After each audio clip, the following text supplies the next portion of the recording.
Hello, it's Dr. Mark again for Gardens or Guntowers. To help the attention poor in the group, we've decided to condense our diet into a quick snippet that gives all the relative information in a much quicker way. So let's get down to the short and not so sweet. So the diet itself is based on 100 grams of carbohydrates or less. You can choose to have less carbohydrates and it'll still work, and you may find much more benefits, weight loss, control of diabetes, and such like that. A low or very low carbohydrate diet is something like 30 grams or less of carbohydrates in a day. A low carbohydrate diet is 70 grams or less. What I recommend is 100 grams or less of carbohydrate, and I'm calling that a carb-limited diet.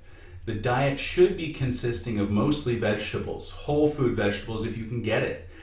About 80% of all your calories ought to come from vegetables.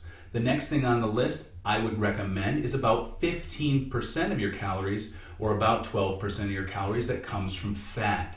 Fat cannot be turned into sugar in your body, which means it won't stimulate insulin, which means it won't store fat. The next thing on the list is protein. Now, this isn't a protein poor diet, but it is a protein limited diet.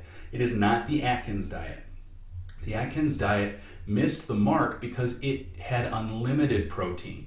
And like I just said, protein can be turned into sugar in your body, thus stimulating insulin. The next thing on the list I would recommend is fruit. It's an apple a day that keeps the doctor away, however, and you shouldn't have too much because it's full of sugar.